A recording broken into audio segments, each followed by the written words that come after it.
Resilient people can make such a difference to efficiency, pace of progress, and actually the culture of the team and the atmosphere around you as well. But the thing with resilience is it's quite a broad term. It's quite a generic term. And it's a term that is up for interpretation. And that's a bit of a problem. That's something I've got a bit of a problem with. It's problematic when it comes to anybody who wants to proactively and intentionally build resilience for their own performance and for the performance of the team. Not only that, but when it comes to facing into new and unexpected situations, actually, we're hardwired to avoid them, to do the opposite. So it's not very helpful to have a very generic term, especially when we're hardwired to avoid these challenging situations. So today, we'll introduce you to three things. First of all, this notion of breaking down this broad term resilience into behaviors and characteristics that mean you can visualize and imagine exactly what resilient behavior looks like. Secondly, it will introduce you to why we are hardwired to actually do the opposite to those resilient characteristics.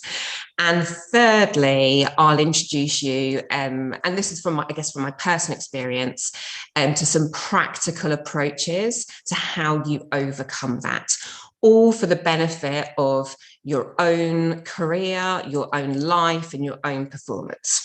But first of all, perhaps importantly, it's probably important to explain why it's me telling you this and why I'm here. So as Liz alluded to, and as she mentioned, in March of this year, just a few weeks ago, I was fortunate enough to be part of the world's first female team to retrace this iconic Special Forces World War II mission across Norway's mountain plateau. It's called the Hardangervidda, and it is higher, for those fellow Scots on the call, it's higher than Ben Nevis, and the mission that we retraced was over 100 kilometers over this mountain plateau in sort of -5 to -10 degrees. And it's actually one of the most inhospitable places on Earth. Nobody lives there. Not many animals live there. I think we saw evidence of 3 animals while we were up there. And this was a mission that really, back in World War II, changed the course of history. So it was carried out by a small group of, actually they were really brave Norwegians that escaped occupied Norway to join the British Army under the Special Operations Executive. And they were parachuted back in, and their mission, the reason it changed the course of history was their mission was to destroy Hitler's supply of heavy water that he was getting from a power plant in the, right in the depths of the mountains in Norway. And he was using that heavy water to build an atomic bomb.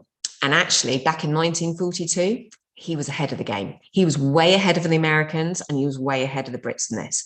So it became an incredibly critical mission, but it was an incredibly difficult mission to carry out because of where it was, in the middle of nowhere, but also it was actually right in the center of a town full of civilians.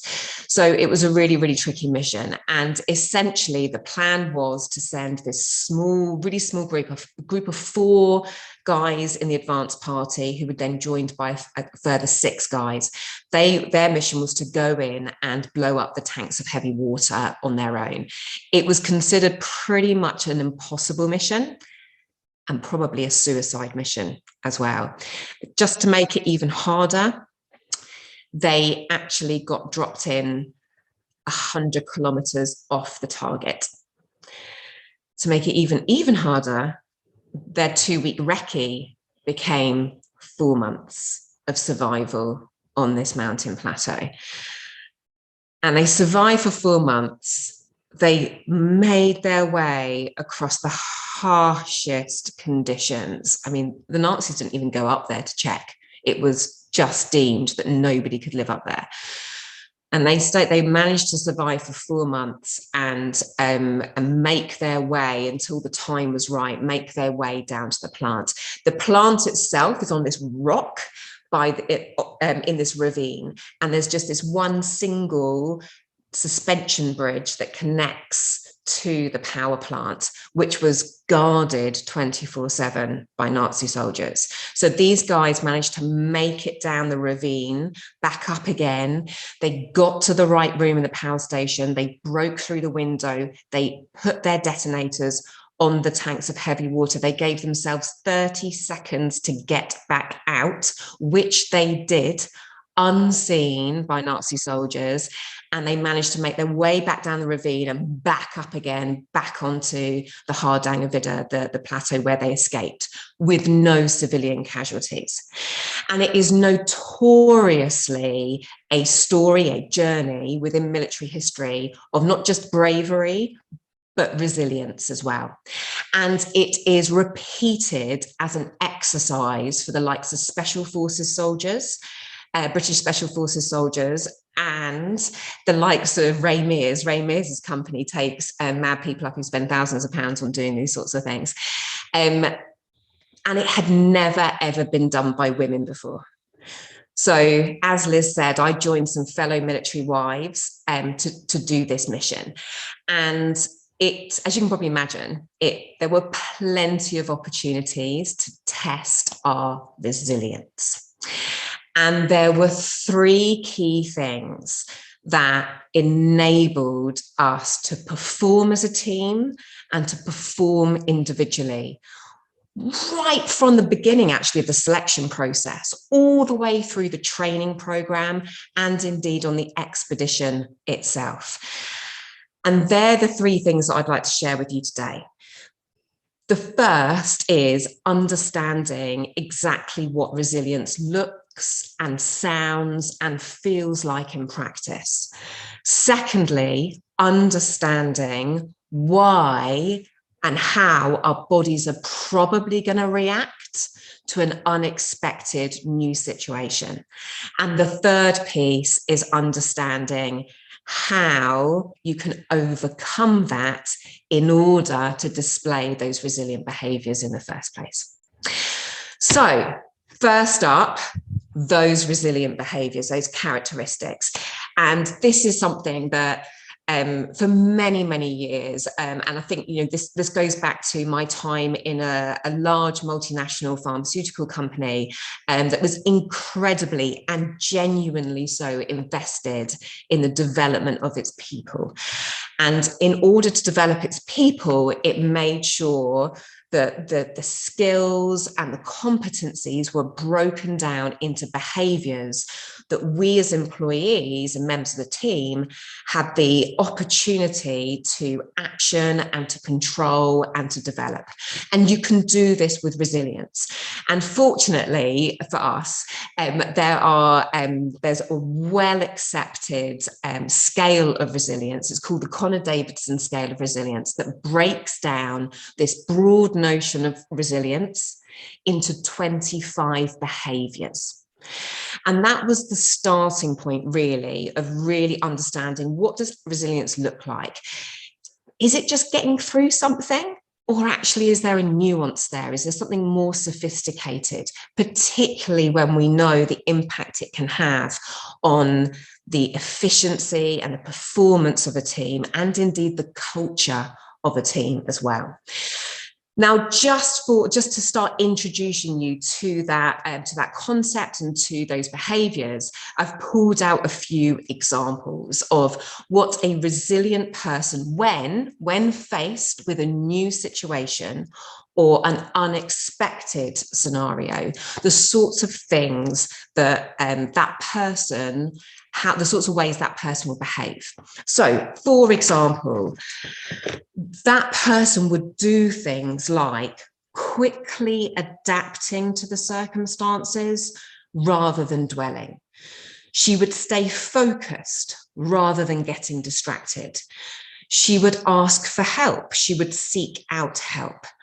She would actually get stuck into the problem-solving process rather than sitting on the periphery to see how it might pan out.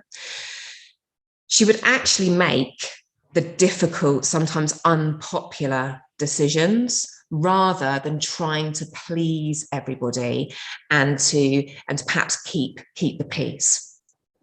The other thing she would do is see the humorous side of things and the humorous side of problems. And there's another element of these characteristics, and it's to do with the things she would tell herself.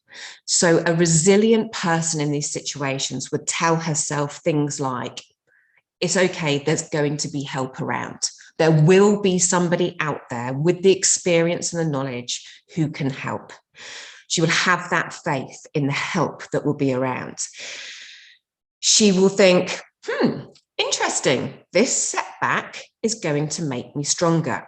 She'll be curious as to how this setback is actually going to put her on a slightly different path and give her a different experience, rather than being overwhelmed and worried about how this experience might end up being something completely different. She would say to herself, okay, here we go. I'm going to enjoy this. I'm going to enjoy this challenge and make the most of it.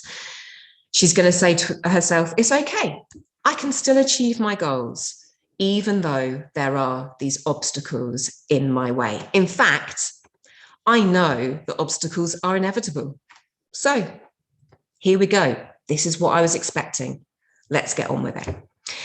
And she's able to have that attitude and those behaviors and say these things to herself because it's all in the context of a greater, broader purpose, which she always holds front of mind. Now, there are a number of other characteristics and behaviours, and I will give you the link, the best article that I found that lays out these behaviours. I'll give you the link at the end of this talk. But I'm anticipating that maybe some of you at the moment are thinking, okay, is that it? Because that seems pretty straightforward and pretty simple and pretty familiar to me. So here's the really interesting part.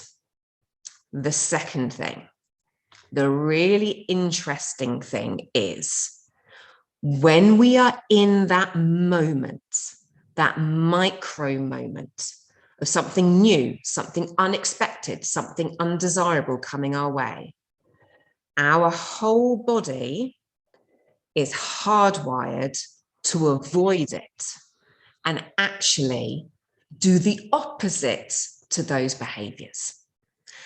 And that is because our amygdala kicks in and takes over our body and takes over our behaviors. And the amygdala is that part of our brain that we have always had since the beginning of time that is there to keep us safe. And to keep us safe, it has been well trained to keep us away from the unknown. So anything unknown or different or new, the amygdala will be alerted and will kick in.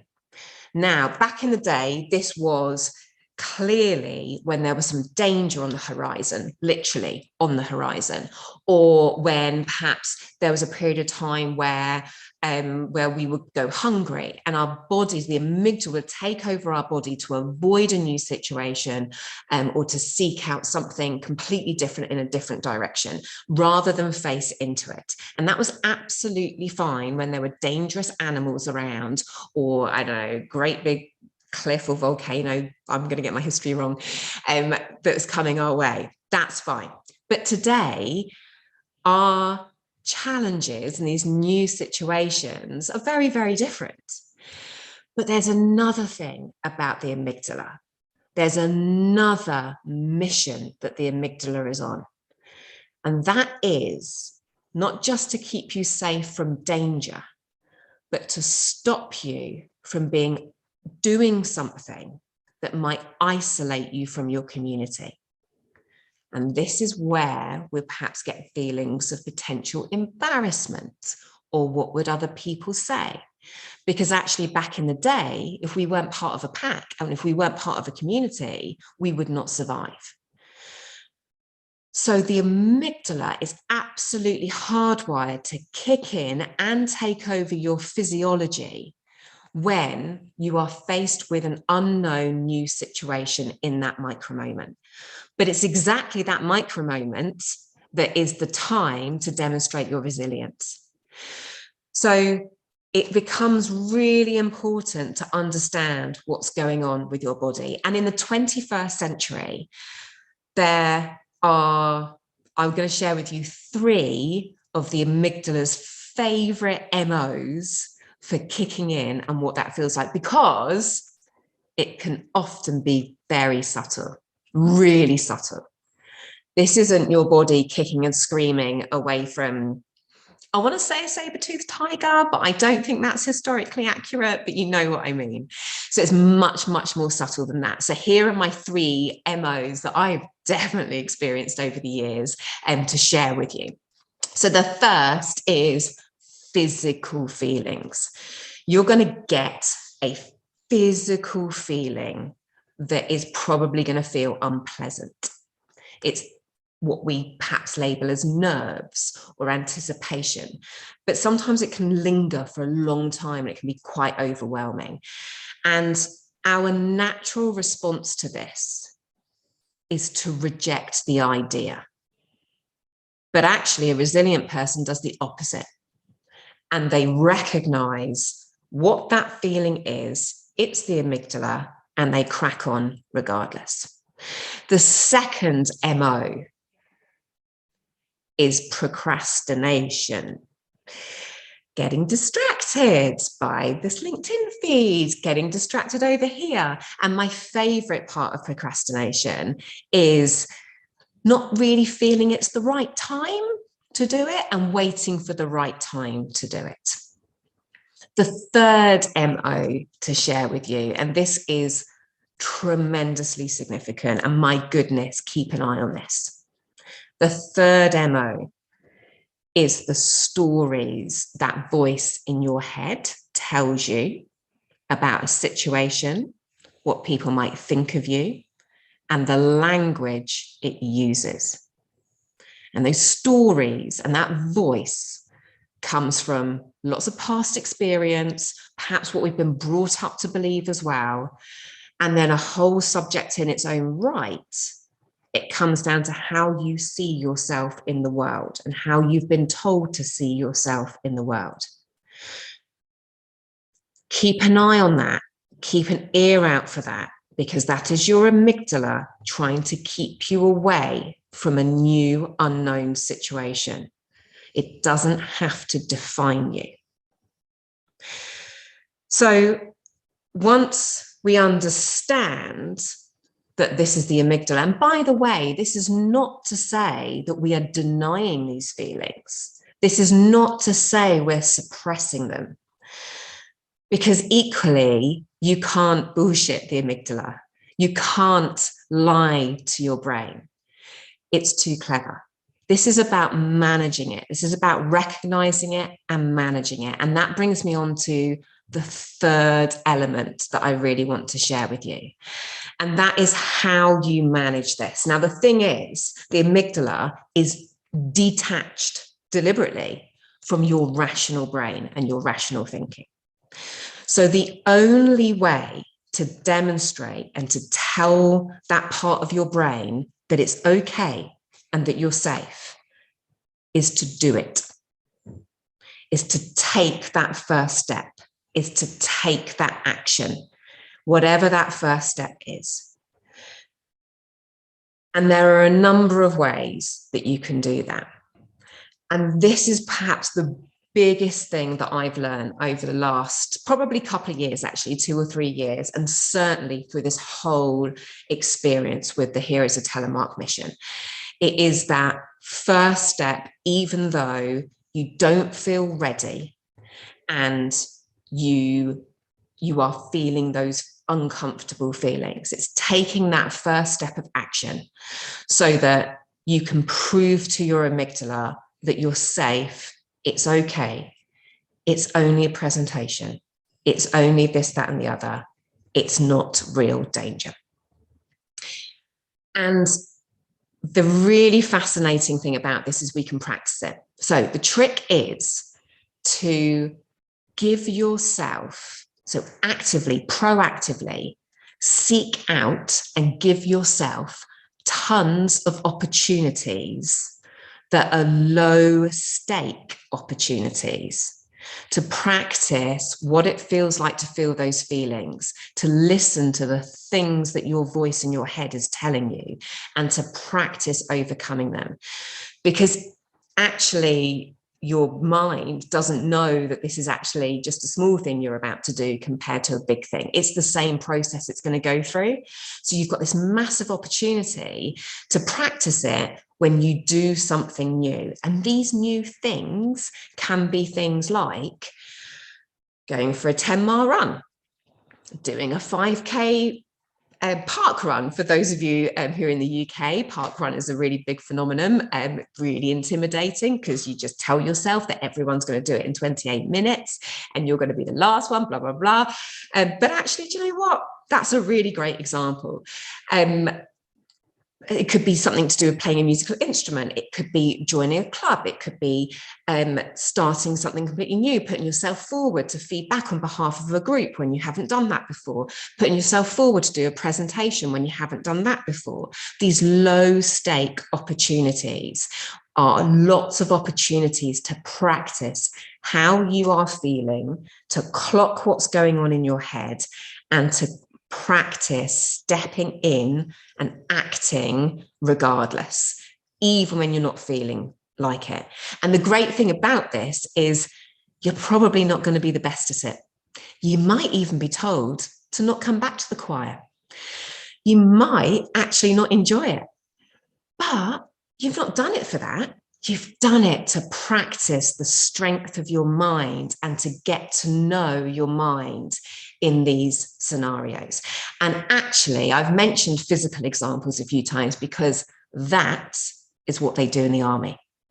So my husband's in the parachute regiment, and actually as a set of military wives, all of our husbands do adventure training. So this is what the army uses.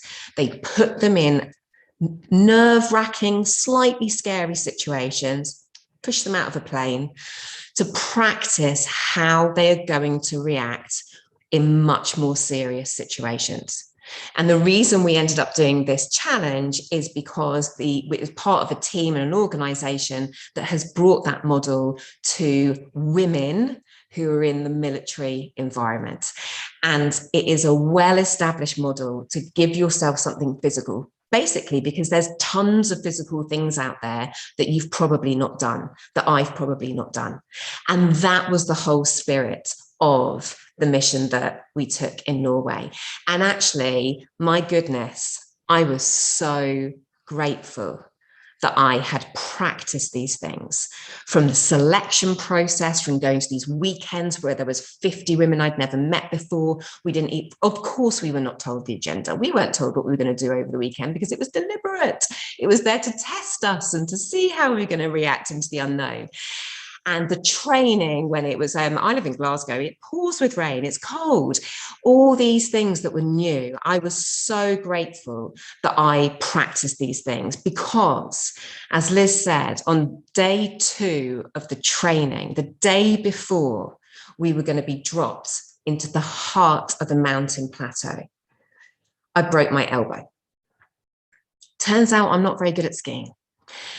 And I smashed down onto the ice with the weights, because by the way, on this trek, we were carrying 10 to 12 kilograms on our back for 10 hours a day, and we were pulling 80-kilogram pulks with us. So it was really physical. That's what we've been doing the training for. But when we first practiced skiing with the backpacks on, I mean, I couldn't ski anyway. I had a fall, and it turns out I broke my elbow. And we didn't really know that day. I carried on skiing. It hurt. I couldn't really get up and I kept falling over. And then eventually we realized, you know what, I'm going to need to go to hospital. And in that moment, in this Norwegian hospital, where I was x-rayed, it was a fracture. I was put in plaster, and the doctor said, you cannot ski. I was pretty emotional and had all those feelings of devastation that I couldn't do this thing that I've been training for since July. Interestingly, my amygdala really kicked in because I was embarrassed. I was really embarrassed about going home. But at the same time, my amygdala kicked in to say, get out of here, go home. And in that moment, and I remember one of the girls on the team, who's my friend, Kate, she's a doctor, she was with me, and I was crying my eyes out in the hospital thinking, my God, I'm done for. This is really not how it's supposed to pan out. I had this conscious awareness of, this is one of those situations. It's an unexpected event. It's a setback. It's all those things that we talk about resilience in. What are the behaviors I should be displaying? And it enabled me to press pause, to think consciously about what would a resilient person do here? What are those behaviors? And it enabled me to take control of that situation, to change the dialogue in my head of, okay, but you know what? I reckon there's a few other people out there. In fact, our guide who's done this probably got some ideas. I wonder if there's some help out there. I wonder if some problem solving that other people know about that I don't. And actually, if there isn't, this is interesting. I'm curious. How is this going to pan out for me? It's going to be a different journey. I wonder how else I can contribute to the team other than being part of the team. And that conscious awareness of what was going on and being able to take control of the dialogue in my head, and indeed then my body then stepped forward into discussions and didn't go away and book a flight back to my husband and my kids so that I could feel sorry for myself. All these things meant that actually, it was quite straightforward. They put me in a sling, they put me in snowshoes. I didn't have to ski. They put me in snowshoes, and I did the whole thing in snowshoes. I still carried the stuff, and I was open to help. I had to be open to help. I had to accept help, and I had to ask for help. That was quite hard, and from my fellow teammates, and it all panned out absolutely fine. But even if it hadn't, I took control of my head, that there were other things I could do to contribute to the team while they were on the hard day of the day. So I was so grateful for those opportunities that, by the way, were all physical opportunities, because I'm not a particularly physical person. So since July last year, it's been all those opportunities of climbing a small mountain, going for a 10-mile run rather than 2-kilometer run, all these physical things that have been new for me, that I've gone, let's be consciously aware of what's going through my mind.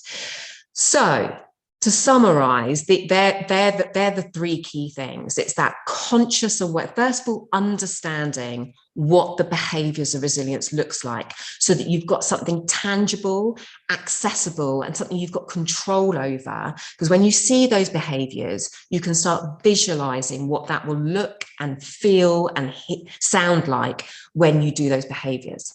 The second thing, having that conscious awareness of, this is my amygdala kicking in. That's okay.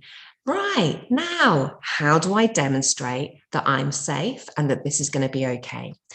And that third thing of practicing every opportunity, giving yourself opportunities to practice that whole process over and over again, so that when the big things happen, the really important higher stake things happen, you've got that habit, you've got that process, and you recognize how to manage it in that micro moment.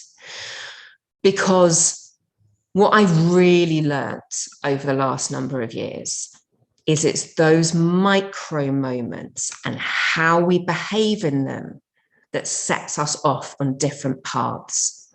that creates an atmosphere about us and perhaps a culture in our teams that puts us on completely different paths depending on how we behave in a micro moment. Often a micro moment where our body wants us to do the opposite. And the final thing I've learned is that resilience isn't binary. It's not finite. Nobody comes first in resilience. It's an infinite process. It's a practice. And that's really exciting because it means it's something we can do every day and keep an eye in the privacy of our own minds and our own worlds and take control over developing ourselves with a skill that is game-changing for leading ourselves as individuals and leading other people. So thank you very much for inviting me to share that experience. Thank you, Alix. That was really inspiring. I think it's the second time I've heard you talk about resilience, and it's just as inspiring second time around, and a good reminder on all those behaviours. So guys, if you'd like to pop some questions in the chat and we can share them with Alix. We do have one question so far from Rashi. How do we ensure that we do not overwhelm ourselves or set unrealistic goals or take up unrealistic opportunities? So I guess that's, yeah, how do we set those tasks? Okay, so I'm going to interpret, so I may interpret this incorrectly. The first thing I would say, so when it comes to goals, the first thing I would say is be really careful about the language you're using, not you personally, but the language we use about unrealistic goals, okay? So there might be a big goal. It could be a big goal. Now, my advice on goal setting is make the goal broad, okay? So this is one of the things about sort of being able to do all this in the it makes it so much easier when the context is a broad goal. It doesn't have to be a big goal. It could be a big goal, but make it broad. And what I mean by that is a broad mission. So rather than set, you know how I don't know if in your worlds you've had years and years and decades of being told it's got to be smart, it's got to be specific, timescaled, quantified. You've got to make sure that that objective is smart. I'm 180 degrees the other way now. I talk in broad goals, missions that are who am I serving and broadly in what way. And the reason that's so useful is it means when I get put on different paths, inevitably, because I'm going to get setbacks, I might even get new opportunities, I can keep coming back to a much broader foundation of, am I still serving this mission? And am I still serving these people? In which case, that's okay. And that would be my biggest advice about goal setting, is to make the goal broad so that when you do have a setback, and of course, you can break that goal down into milestones, but you've still got this bigger purpose, this bigger picture that's broader, that means you can pivot and you've got lots of different routes while still serving that foundation. I don't know if that's helpful or not. Yeah, that makes a lot of sense. Second question, how do you look at something like imposter syndrome, which I think we probably all suffer from to some degree or other? How can we ensure we're not overhyping ourselves by mistake in trying to overcome it? Okay, right. So first of all, imposter syndrome, classic MO of your amygdala, all right? And this comes back to that part of the amygdala that does not want you to stick your neck out or isolate yourself from the community, all right? And those words, those voices and the language and that narrative, that is not you as a human being. That's not your soul. That's not you as a being. This is a part of your mind that you do have control over if you wish.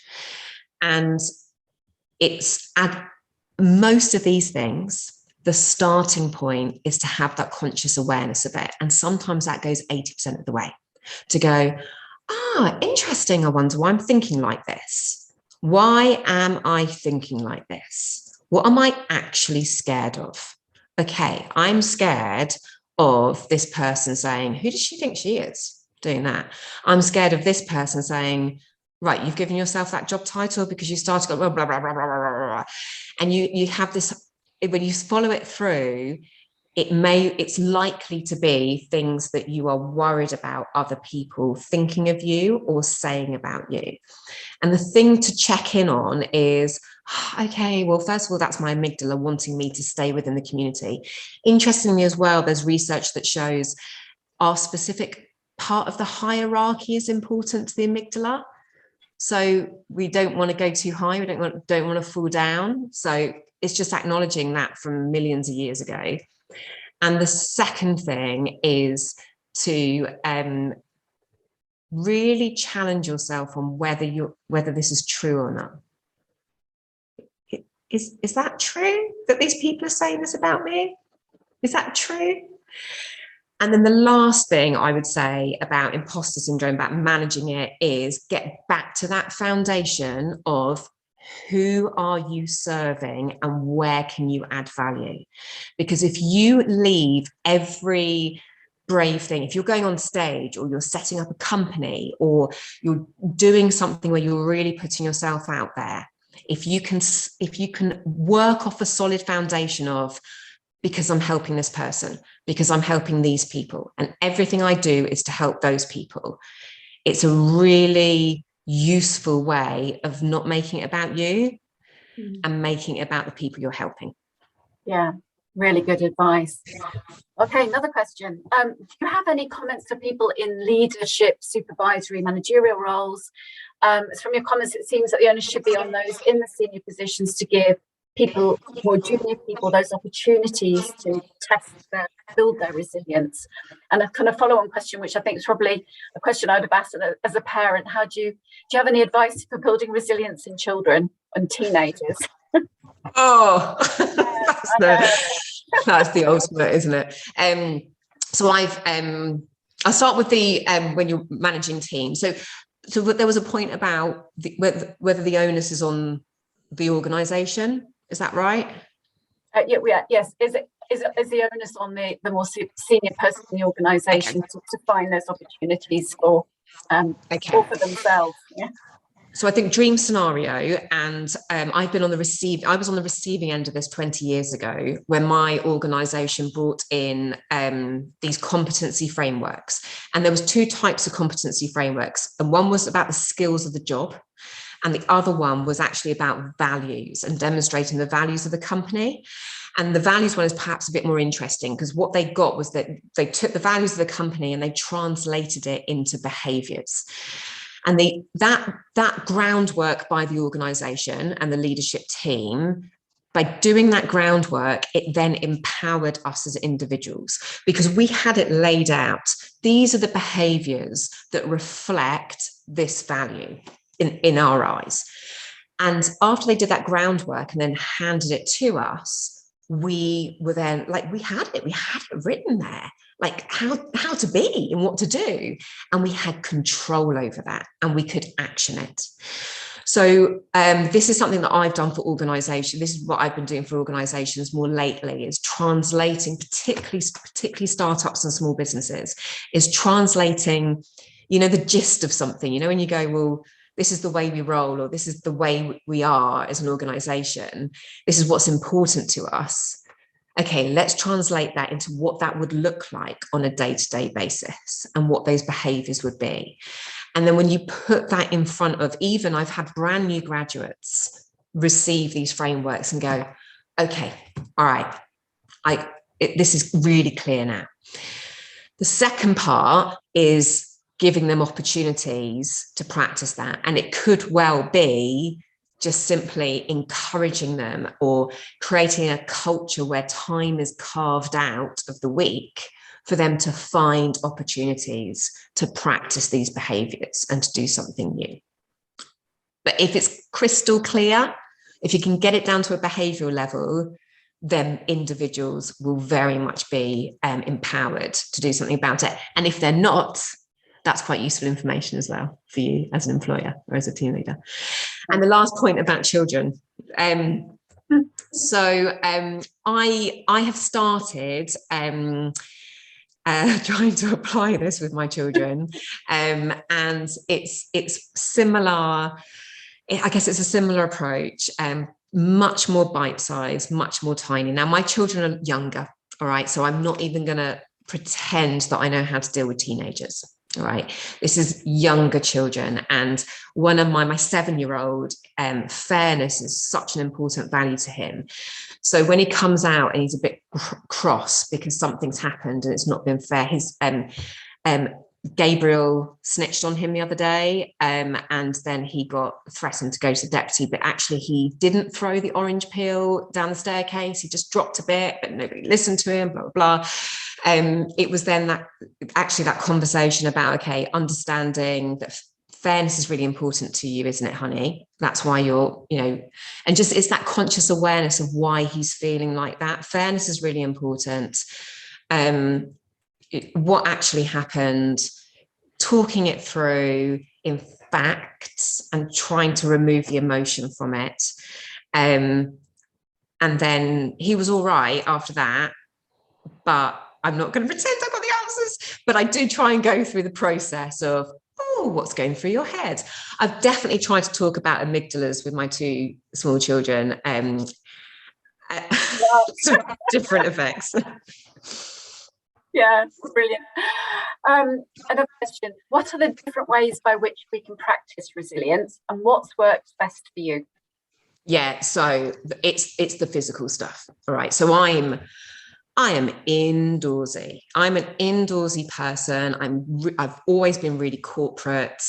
And even though I set up my own business, I left the company was Amgen. I was at a French pharmaceutical company before, and I moved to Amgen. I left a big job, great job in a big biotechnology company. And I did that because I have a husband in the military and 2 small children, you can't keep it up. So even though I left that was a massive step. And then I set up my own business. And then when you run your own business and you go into that, commercial world, then every day you are faced with new things and new, slightly buttock clenching situations. But I realized it was January last year.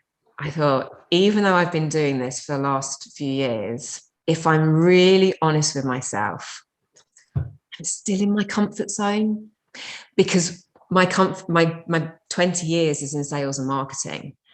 So actually it was still, okay, I know how to do something. I know how to do a website. I know how to do marketing. I know how to communicate, but I know how to present.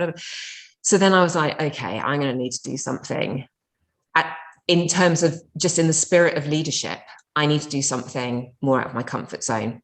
It's going to have to be physical, isn't it? And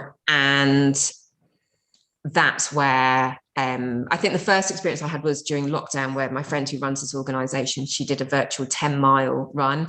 Again, really interesting, that conscious awareness of all my friends doing it, and realizing I didn't want to be the only one that didn't do it. So suddenly I went from a non-runner to running 10 miles and really enjoying it. So the physical stuff, the 10-mile run, we did, as part of our training, we did tire drag. So that's actually going into a public place with a tire strapped on around your waist. That's a bit embarrassing, doing that sort of thing. I haven't done a park run. That's probably my next big step. And it's not about the running. It's about the uncomfortable thing of joining all these people who know it better. I did a few tennis lessons. I did a tennis thing. The physical side of it, it's just because it gives you so many new things to do. I climbed a hill on my own without my husband as well. That was the other thing. Stuff like that, and just packing my rucksack. So when you go into that physical world, it gives you tons of opportunities. Yeah. A final question from me. I'm just looking at the time. Yeah, sorry. You talked about that moment, when you were training, when you realised you'd broken your arm and things weren't going to pan out. I mean, was there anything that particularly prompted that kind of moment of objectivity when you could kind of look at what was going on in your head and actually spot it. Because I wonder whether or not for a lot of us, a lot of, you know, something unexpected happens, you go into panic mode and then you're lost, you know, all rational out the window. And I wondered whether or not there were any tricks or tips that you could suggest that you can find that place to reflect on what's going on in a slightly more rational way. I mean, I think the only answer is it is practice, because so it probably took me 20 minutes to recognize it. And I like to think that in the future, it might take me 2 minutes to recognize it. There is also this thing of not denying the emotions as well. So, you know, maybe in the future, I'll recognize it in 2 minutes, but I'll still be crying 15 minutes later. I don't know. But it's that practice of, you know, there wasn't a trigger actually, Liz. I just remember being in this hospital, my friend Kate giving me a big hug saying, don't worry, you know, we can sort out flights home. Because I was going, I just want to go home. And she said, don't worry, we'll sort out flights, blah, blah, blah, blah, blah, blah. And then I just went, oh, this is one of these moments. And I just think it's practice. I just think it's that practice of when you're feeling all these feelings, there's an association with, oh, hold on, this is this moment. And then everything becomes conscious and you've got a fighting chance of managing it. Yeah, no, that's great. Okay, we'll have to practice. Fiona just wants to recommend a book called Deep Survival by Lawrence Gonzalez, which says there's lots of amazing overlaps about how our brains map the world and how they can be tricked. And of course, we have make to learn. And there's another great book that Merit has recommended called Burnout: The Secrets of Unlocking the Stress Cycle by Emily Nagoski. So some extra things to read there. And Alix, oh yes, great, thank you. Just put the link in. So positive psychology, yes, that's great. Thank you very much for that. We've got a little bit of time left. So what I'd like to say a really big thank you to Alix for sharing her experiences and her thoughts and knowledge about resilience. It's really inspiring. Thank you so much. For the remaining time, if you'd like to stay, what I'll do is open some breakout rooms. You'll be randomly allocated to them. And I think it'd be really nice if you can introduce yourself to other people in the room and maybe talk about what your reactions to this talk, any top tips you've got yourselves around how you handle difficult situations, what you've learned from experience. The rooms will close, will stay open till 5:15, but please don't feel obliged to stay if you need to go. But it's really just an opportunity for you to do some virtual networking because we still can't do it in person. But hopefully later in the year, we'll actually have a face-to-face meeting, which would be lovely to actually see people. So with that, bear with me while I open some rooms, and thank you very much, everybody. The next, for those of you that are just about to depart, our next Women in Syntheticology hour is on the 14th of July, same time, 4 o'clock. And we're going to have Usma Chowdhury from Octopus Ventures come and talk about raising investment in the world of venture capital. So please do join us for that. We'll send out links and Eventbrite sign up through the Women in Synthetic Biology LinkedIn account. So please do sign up there and we'll see you in July.